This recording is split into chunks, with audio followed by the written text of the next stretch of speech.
আপনিও যদি আপনার ভিডিওর মধ্যে এআই থাম্বনেল ইউজ করে থাকেন তাহলে এখনই বন্ধ করে দিন। না, ইউটিউব সরাসরি আপনাকে কখনোই বলবে না যে এআই ব্যবহার করা নিষেধ। যখন আপনার শখের ইউটিউব চ্যানেলটা ডিলিট হয়ে যাবে তখন আপনার মনে হবে যে আমার মিস্টেকটা কোথায়। বলে কি আপনি এআই ব্যবহার করা ছেড়ে দিবেন? কখনোই না। আপনি এআই ব্যবহার করতে পারেন, কিন্তু এআই এর সাথে সাথে আপনার পার্সোনাল যে ভ্যালু আছে এটা অ্যাড করতে হবে, অর্থাৎ আপনার ক্রিয়েটিভিটি অ্যাড করতে হবে। কিভাবে হবে? আপনি আপনার যে থাম্বনেলটা আছে এই থাম্বনেলটা এআই থেকে বানিয়ে নেওয়ার পরে আপনার কিছু টেক্সট অথবা আপনার কিছু ইমোজি অথবা কিছু এরর, এইগুলো এই সমস্ত বিষয়গুলা আপনি অ্যাড করবেন। তাহলে দেখবেন আপনার যে সমস্যাটা এআই কন্টেন্ট ধরে আপনার চ্যানেলটা রিস্ক মুক্ত হয়ে যাবে।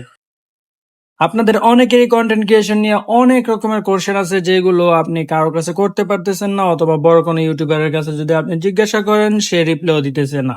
আপনার যত সমস্যা আছে ইনশাল্লাহ আমি আপনাদেরকে রিপ্লাই দেওয়ার চেষ্টা করব আমার কমেন্টের মধ্যে। এমনকি কমেন্টের মধ্যে যদি না পান তাহলে ডেসক্রিপশন বক্সের মধ্যে আমি আমার হোয়াটসঅ্যাপ নাম্বার দিয়ে দেবো, আপনার সবাই ওইখানের মধ্যে আমার সাথে কন্ট্যাক্ট করতে পারবেন।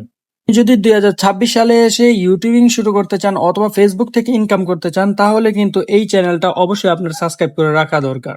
কেননা সম্পূর্ণ গাইডলাইন ছাড়া, প্রপারলি গাইডলাইন ছাড়া বর্তমানে কোনো কিছুই করা যায় না। আপনি প্রথম দিক দিয়ে যে কষ্টগুলো করবেন ওই কষ্টগুলো পুরোই বৃথা যাবে।